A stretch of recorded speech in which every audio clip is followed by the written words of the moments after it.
नमस्कार। आज हम हमारे स्टैटिस्टिक्स वाले पेपर के अंदर अपना नेक्स्ट टॉपिक लेने के लिए जा रहे हैं। मैं डॉक्टर रेणु पूनिया और इससे पहले हमारी जो 2 क्लासेस हो चुकी हैं उससे आगे की तरफ हम लेते हैं। तो उसके लिए हम सबसे पहले उस पॉइंट से बात शुरू करते हैं जहाँ पर हमने हमारी बात को ख़त्म किया था। तो सबसे पहले हम लिए चलते हैं कि हमारा जो पार्ट था, डेटा वाला पार्ट था, वो डेटा वाला पार्ट हम लोगों ने कंप्लीट किया था। और उस डेटा में हम लोगों ने जिन जिन पॉइंट्स को आगे की ओर लिया था अपनी पिछली क्लास के अंदर, वो हमारे थे डेटा टाइप्स, जिसमें हमने क्वालिटेटिव और क्वांटिटेटिव डेटा के बारे में बात करनी थी। यानी कि गुणात्मक और मात्रात्मक आंकड़े कौन से होते हैं, उनको हमने बहुत अच्छे से पिक्चर्स के साथ में यहाँ पे डिफाइन कर दिया। लेकिन बेटा क्या है कि सिर्फ आंकड़ों को हम एक ही तरीके से डिफाइन नहीं कर सकते। बहुत बार आंकड़े ऐसे होते हैं जिनको हम उनके एकत्रण यानी उनको संग्रहित करने के तरीकों के आधार पे हम उनको बांट देते हैं। कई बार ऐसा होता है कि उनको हम किस तरह की चीज़ों में काम में लेंगे उस पर बांट लेंगे। तो ये जो अलग अलग तरीके से हम बांट रहे हैं उसके आधार पर क्या होता है कि हम इनको टाइप्स में भी डिवाइड कर लेते हैं।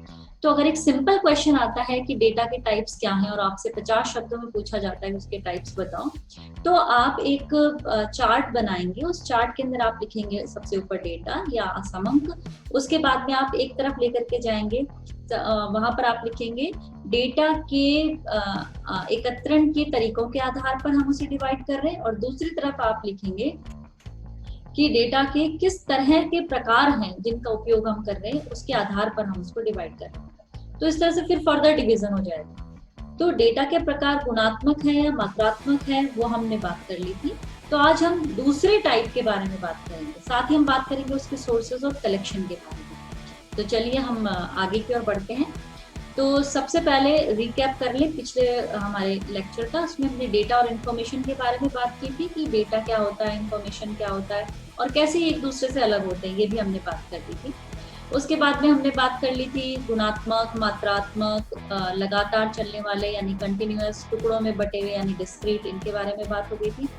और यहाँ पर ये मैंने उस अपने पिछले वाले लेक्चर का लिंक यहाँ पे दिया है आप लोगों को कि अगर किसी ने वो पिछला लेक्चर नहीं देखा है तो प्लीज आप वो पिछला लेक्चर पहले देख लें, ताकि ये जो आगे की बात हम कर रहे हैं वो उससे कोरिलेट होते हुए आप उसे समझ सकें। तो बहुत लंबा ये लेक्चर नहीं है, लेकिन आपके लिए देखना जरूरी है। आज हम बात करते हैं कि आज के इस लेक्चर में क्या, आज के इस लेक्चर में दूसरे टाइप के डेटा जो है उनके बारे में बात करेंगे। यही हम बात करेंगे डेटा सोर्सेस के बारे में। यहीं पर हम बात करेंगे कि वो कौन से तरीके हैं जिनके द्वारा हम डेटा का कलेक्शन करते हैं। तो ये जो पार्ट हम आज कंप्लीट कर लेंगे, ये पार्ट बेटा बेस बनाएगा हमारे आगे की मेथड्स को करने में। और ये वाला पार्ट थोड़ा सा जिसको मैं कह सकती हूँ कि डिस्क्रिप्टिव टाइप का पार्ट है, इसलिए इसमें से जो क्वेश्चन बनते हैं उसमें से आपको न्यूमेरिकल्स नहीं मिलेंगे, बल्कि आपसे डेफिनेशंस पूछी जाएगी, टाइप्स पूछे जाएंगे, तरीके पूछे जा सकते हैं।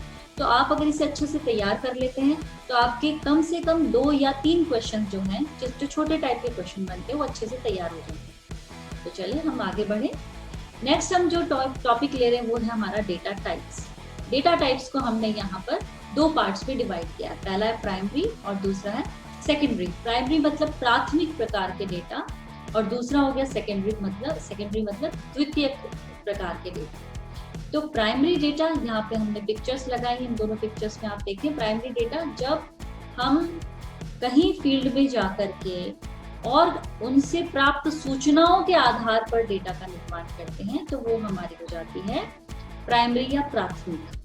जबकि सेकेंडरी का मतलब होता है कि हम किसी बुक में से, किसी नॉवल में से, किसी न्यूज़पेपर में से या ऑलरेडी जो पहले से मौजूद है वहां से चीजों को हम निकाल के लेके आते हैं, तो वो हो गया हमारा सेकेंडरी या द्वितीय प्रकार का डेटा। तो और हम इसको एलिब्रेट कर लेते हैं। नेक्स्ट हम बात करें कि प्राइमरी डेटा कौन से हैं। तो प्राइमरी डेटा में आप देखें, प्राइमरी डेटा का मतलब होता है फर्स्ट हैंड इंफॉर्मेशन, प्राथमिक सूचना, यानी देने वाला आपको सीधा सूचना दे रहा है। दूसरी चीज कि ये पहली बार कलेक्ट की जा रही है, इससे पहले किसी ने इस तरह की सूचना को का एकत्रण नहीं किया है, क्योंकि अगर पहले से किसी ने एकत्रण कर लिया तो फिर सेकेंडरी हो जाएगी ना बेटा। तीसरी चीज, ये ओरिजिनल होती है और ज्यादा रिलायबल होती है, क्योंकि आप सीधे, जो भी व्यक्ति है वो सीधे बात करके आप उससे इन जानकारी को प्राप्त कर रहे हैं।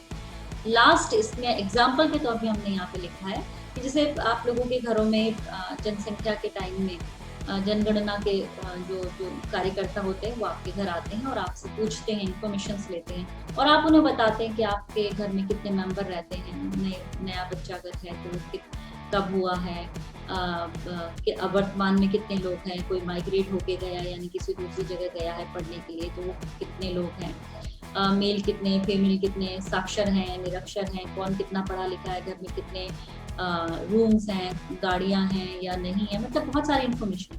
तो ये जो व्यक्ति आपके पास आया है और ये इन्फॉर्मेशन ले रहा है तो आप उसे फर्स्ट हैंड इन्फॉर्मेशन दे रहे हो। तो ये सारी की सारी हमारी हो गई प्राथमिक प्रकार के आंकड़े।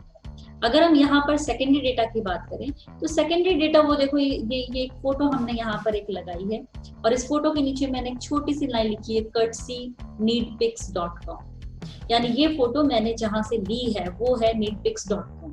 अगर मैंने वहां से फोटो ली इसका मतलब ये फोटो ऑलरेडी वहां थी।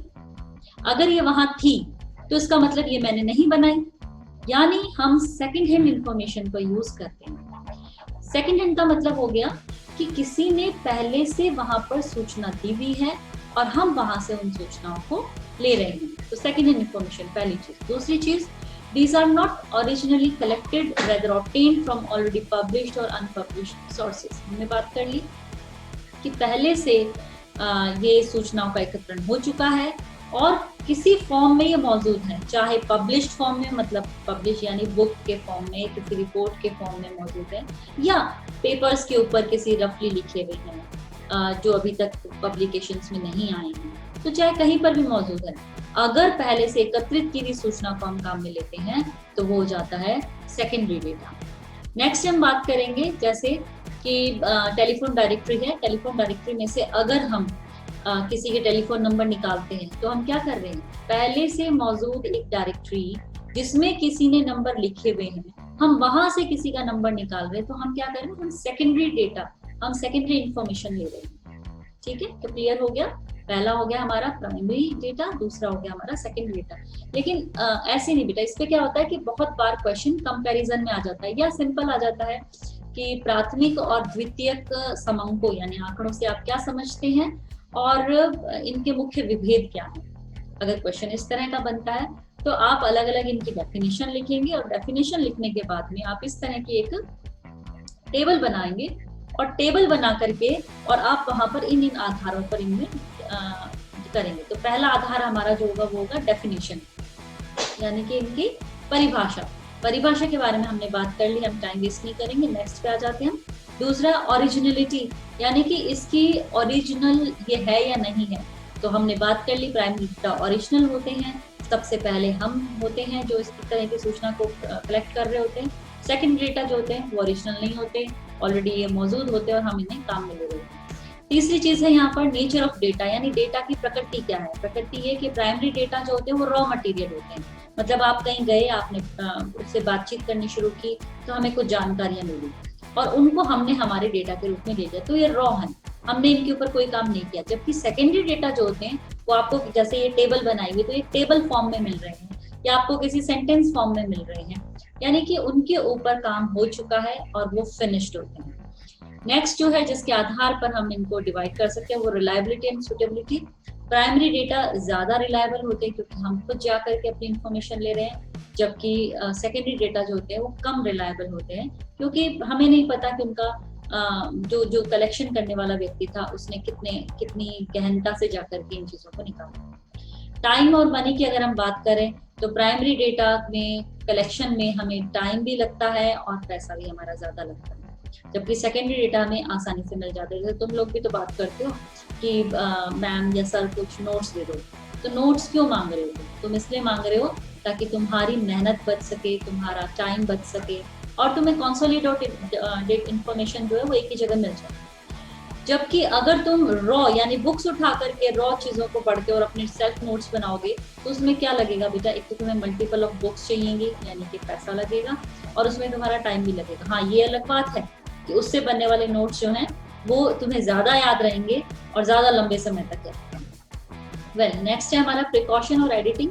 प्रिकॉशन और एडिटिंग में ये है कि कोई स्पेशल प्रिकॉशंस हमें प्राइमरी डेटा में काम में लेने की जरूरत नहीं पड़ती, क्योंकि हमने ऑलरेडी बहुत प्रिकॉशंस के साथ में वो डेटा कलेक्ट किया होता है। और इसी तरह से लेकिन हमें जो एडिटिंग होती है वो एडिटिंग हमें इसमें करनी होती है।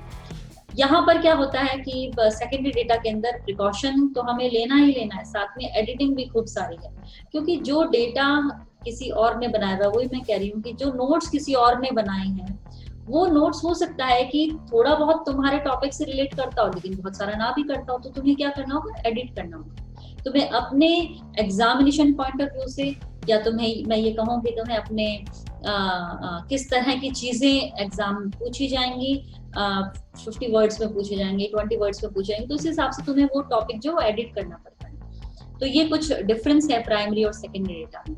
चलिए अब हम लेते हैं कि कुछ इंपॉर्टेंट टर्म्स, कई बार इन टर्म्स को पूछ लेते हैं और अगर टर्म्स को पूछ लिया जाएगा तो तुम्हें सिर्फ इसकी डेफिनेशन लिखनी है और ये 20 वर्ड से ऊपर कभी नहीं आता, बड़ा क्वेश्चन इसके से नहीं बनता। सबसे पहली टर्म है इन्वेस्टिगेटर, यानी छानबीन करता कौन है, कौन जो है इन्वेस्टिगेट कर रहा है। तो the person who conducts an investigation is referred to an investigator. वह व्यक्ति जो किसी भी प्रकार की जानकारी को एकत्रित करना चाहता है या एकत्रित करने की इच्छा रखता है वही इन्वेस्टिगेटर है।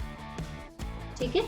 दूसरा इसके अंदर आता है इन्यूमरेटर। इन्यूमरेटर कौन होता है बेटा, इन्यूमरेटर वो होता है जो उस इन्वेस्टिगेटर की हेल्प करता है। जैसे भारत सरकार को जनगणना के आंकड़े चाहिए, लेकिन आपके और मेरे घर तो भारत सरकार आती नहीं है, ठीक है, लेकिन आंकड़ों को छापती कौन है, भारत सरकार।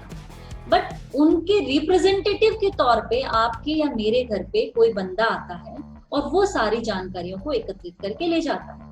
तो वो जो हमारे घर आया है वो इन्यूमरेटर कहलाता है, यानी ये कौन है, ये हेल्पर है इन्वेस्टिगेटर का।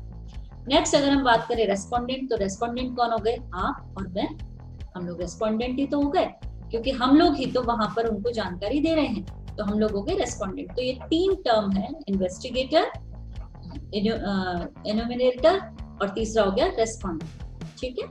नेक्स्ट हम बात कर लेते हैं कि सोर्सेज क्या है डेटा के। डेटा को हमने डिफाइन कर लिया कि एक प्राइमरी डेटा होता है, एक सेकेंडरी डेटा होता है, लेकिन प्राइमरी डेटा को हम कहाँ से ले सकते हैं और सेकेंडरी डेटा को हम कहाँ से ले सकते हैं। तो जो लेने वाली जगह है जहाँ से हमें मिलता है उसे हम कहते हैं सोर्सेज ऑफ डेटा। तो सोर्सेज ऑफ डेटा हमारे दो तरह के होते हैं, internal sources, external sources. Internal sources का मतलब है, एक छोटा सा एग्जांपल हम लेते हैं बेटा, कि मान लीजिए आप अपने घर में हैं और आपको घर के अंदर की कोई जानकारी लेनी है, इंफॉर्मेशन लेनी है, तो आप क्या करते हैं, आप अपनी मम्मी से पूछते हैं, पापा से पूछते हैं, छोटे बड़े कोई भाई बहन है तो उनसे पूछते हैं। कई बार आप बहुत शार्प होते हैं तो डायरेक्टली नहीं पूछते हैं, डायरेक्टली पूछते हैं, होता है ना।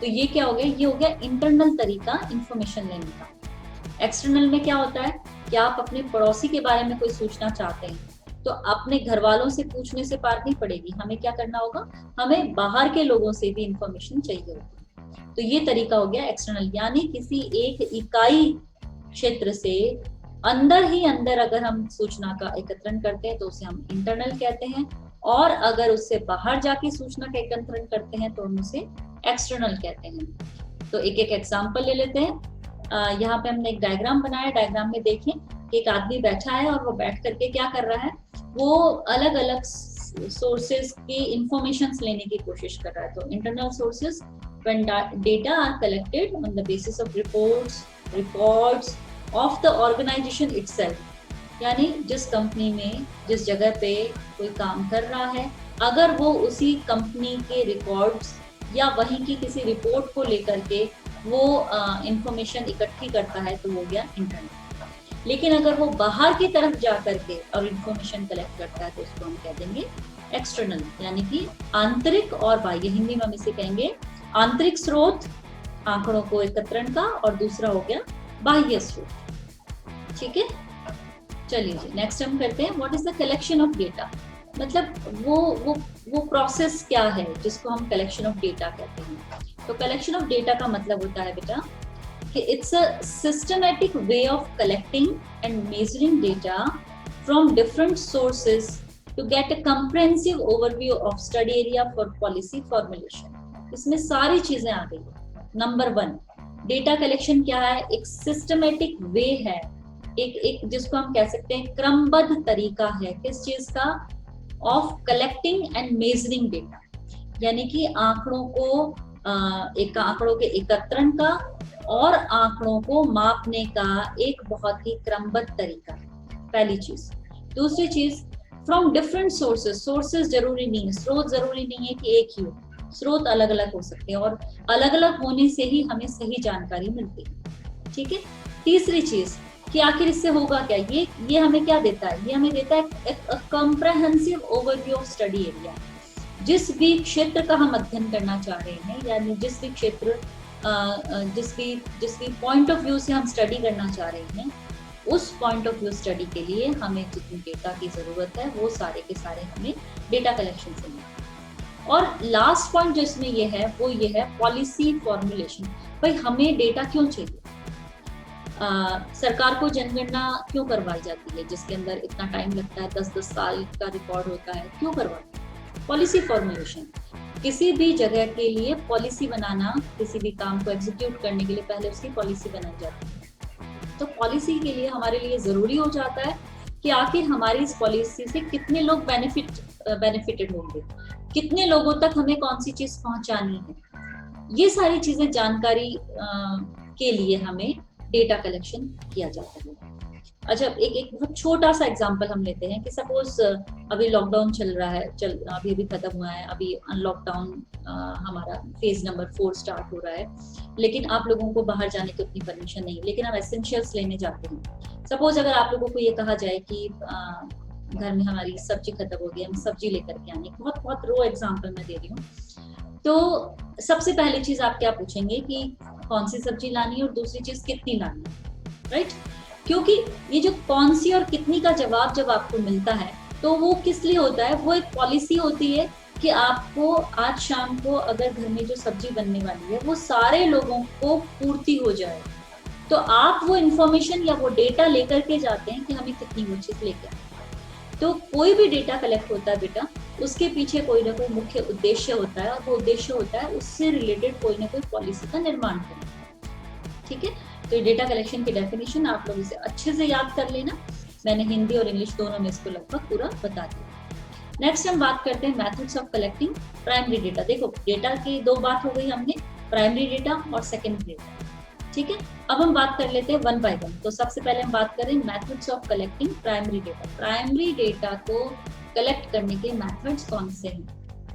अब जितने मेथड्स यहाँ पे बता रहे हैं उन सारे मेथड्स को हम एक एक करके एलिब्रेट भी करेंगे। तो पहले मेथड्स देख लें। सबसे पहला है डायरेक्ट पर्सनल इन्वेस्टिगेशन। ठीक है।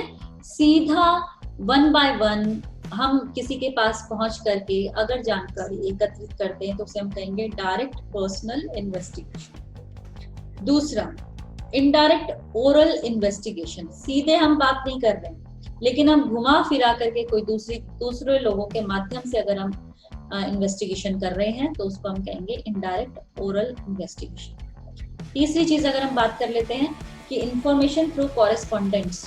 कॉरेस्पॉन्डेंट्स का मतलब हो गया किसी दूसरे के थ्रू, किसी अन्य आदमी को हमने बीच में लिया है और उसके बाद हम एक एग्जांपल लेंगे बेटा, इन सबका एक ही एग्जांपल के द्वारा हम सारी चीजों को बता देंगे।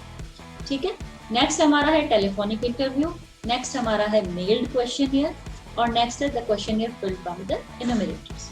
तो ये हमारे टोटल हो गए सारे मेथड्स प्राइमरी डेटा कलेक्शन के। अब हम एक एक करके ले लेते हैं। एक छोटा सा एग्जांपल लेते हैं कि हमें किसी इंस्टीट्यूशन में एडमिशन लेना है। अभी जैसे अगर आप लोगों ने 12th पास आउट जब किया था तो उसके बाद फर्स्ट ईयर में एडमिशन की बात आई थी तुम्हारी, तुम लोग तो अब चलो सेकेंड ईयर में आ गए हो, लेकिन जब फर्स्ट ईयर में एडमिशन की बात आई थी तो क्या हुआ था? कौन से कॉलेज में जाना है, बहुत सारी चीजें ये सोची गई थी। फिर बहुत सारे कॉलेजेस में फॉर्म भी भरे गए होंगे, फिर जहाँ एडमिशन आता है वहां पर। तो सबसे पहले क्या था कि हम किसी एक इंस्टीट्यूट में जाते हैं और इंस्टीट्यूट के बारे में हम जानकारी लेते हैं कि भाई आपके इंस्टीट्यूट में ये कोर्सेज चलते हैं क्या, अगर हम कोई स्पेसिफिक कोर्स या सब स्पेसिफिक सब्जेक्ट चाहते हैं तो हम क्या कर रहे हैं, डायरेक्ट पर्सनल इन्वेस्टिगेशन, हम सीधे उस इंस्टीट्यूट में गए और हमने सीधा पूछ लिया।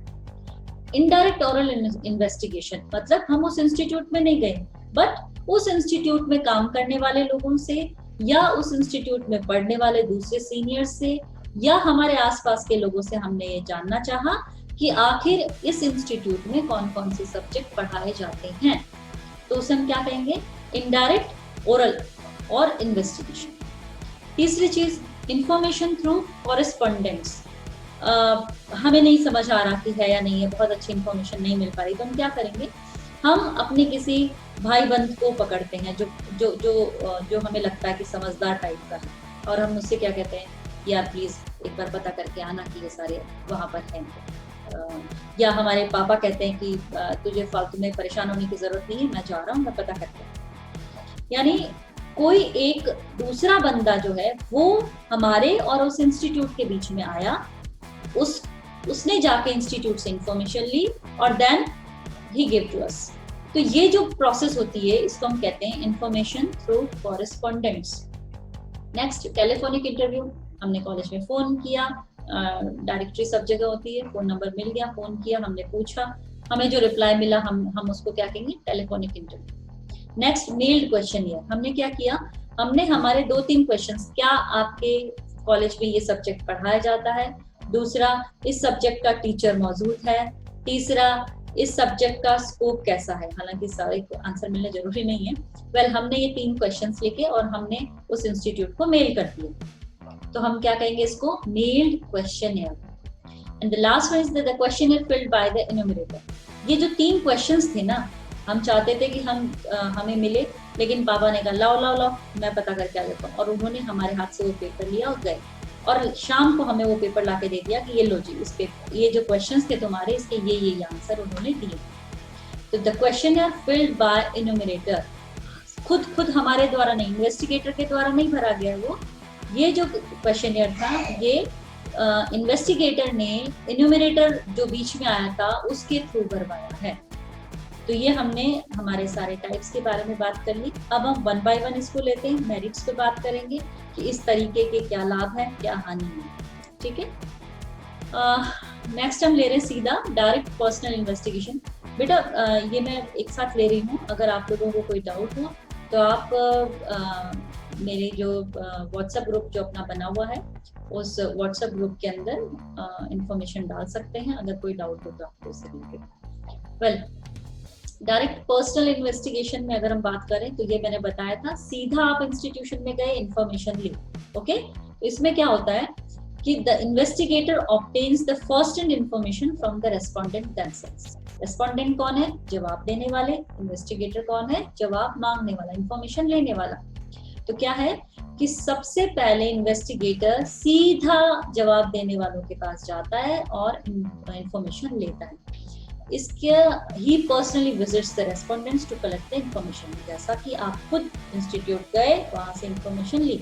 एग्जांपल याद रख लेना, ठीक है। आप क्या कर रहे हैं, वन हैंड, सिंगल हैंड इसमें आपको वो मिल रहा है, आप सीधे गए, वहां जाकर आपने पूछा, उनसे जो आपको राय मिली आपने वो अपनी इंफॉर्मेशन नोट कर ली। तो ये हो गया डायरेक्ट पर्सनल इन्वेस्टिगेशन। इसके मेरिट्स क्या है, इसके फायदे क्या हैं, डायरेक्ट अगर हम पूछने के लिए जाते हैं तो फायदे क्या हैं। सबसे पहली बात तो ये रिलायबिलिटी और एक्यूरेट। क्योंकि हमें इंफॉर्मेशन चाहिए, हम ही गए हैं, तो हम जो डेटा लेकर के आ रहे हैं वो एक्यूरेट रहेगा, कहीं से बीच में कुछ गड़बड़ होने के चांसेस नहीं है। मतलब कोई दूसरा बंदा अगर बीच में है तो हो सकता है कि वो कुछ और सुने और आपको कुछ और बताए, लेकिन क्योंकि आप ही हैं, फर्स्ट हैंड इंफॉर्मेशन है, देने वाला भी वही बंदा, फर्स्ट वाला बंदा है, आप भी वही बंदे हैं जो ले रहे हैं, तो इस तरह से आपके बीच में गैप नहीं रहेगा। दूसरी चीज फ्लेक्सिबिलिटी, आप जो सोच के गए हैं कि क्या ये सब्जेक्ट पढ़ाया जाता है, वहां जाने पे पता चला कि नहीं भाई ये सब्जेक्ट नहीं पढ़ाया जाता, तो आप क्या करेंगे, आप सोचेंगे कि यार दूसरा सब्जेक्ट भी पूछ लो, भाई ये पढ़ाया जाता है क्या, अगर ये नहीं पढ़ाया जाता तो शायद मैं ये ले लूं। तो क्या आपके जो क्वेश्चन है उनमें फ्लेक्सिबिलिटी, आप अपने जो जवाब देने वाला है उसको देख करके अपने क्वेश्चंस को चेंज कर पाते हैं, फ्लेक्सिबिलिटी ला पाते हैं, मोल्ड कर पाते हैं, तो आपके पास इंफॉर्मेशन अच्छी आ जाती है। तीसरी चीज एडिशनल इंफॉर्मेशन, वही चीज आ गई। इसके अंदर क्या रहा कि आपने स्पोर्ट्स के बारे में पूछ लिया इंस्टीट्यूट में, भाई स्पोर्ट्स फैसिलिटीज है या नहीं है, तो वो आपको बता देंगे। हॉस्टल फैसिलिटीज है या नहीं है, तो ये जो एडिशनल इंफॉर्मेशन है वो भी आप लेकर के आ सकते हैं। अब हम यहाँ पर बात कर लेते हैं इसके नुकसान क्या। नंबर 1, पहला तो अगर मुझे बहुत सारे कॉलेजेस के बारे में पता करना है तो क्या होगा, तब तक तो वो डेट ही चली जाएगी फीस सबमिशन वाली, तो not suitable for wide area, बहुत बड़े एरिया के लिए ये सुटेबल नहीं है। दूसरी चीज टाइम कंज्यूमिंग है, एक जगह जाना फिर पूछना, फिर दूसरी जगह जाना फिर पूछना, तो टाइम बहुत लगता है। तीसरी चीज एक्सपेंसिव है, चूंकि मैं अकेली हूँ या आप जो पूछने वाला है वो अकेला बंदा है, वो इस यहाँ पर भी जाएगा, फिर यहाँ पर भी जाएगा, फिर यहाँ पर भी जाएगा, तो क्या होगा, हर जगह जाने का उसका खर्चा लगेगा, तो एक्सपेंसिव पड़ता है, महंगा पड़ता है। और चौथी चीज पर्सनल बायसनेस बहुत ज्यादा है, क्योंकि मैं अकेली कलेक्ट कर रही हूँ, जवाब देने वाला जो है वो सीधा मैं ले रही हूँ, तो कहीं ना कहीं मेरी बायसनेस, मैं उन्हीं सवालों पर ज्यादा जोर दूंगी जिन सवालों को मैं सही मानती हूँ, चाहे इधर उधर की इंफॉर्मेशन वो मुझे दे रही हूँ, लेकिन मैं उस चीज को एक्सेप्ट नहीं करूंगी। तो ये इसके कुछ डिमेरिट्स हो गई। अब हम बात कर लेते हैं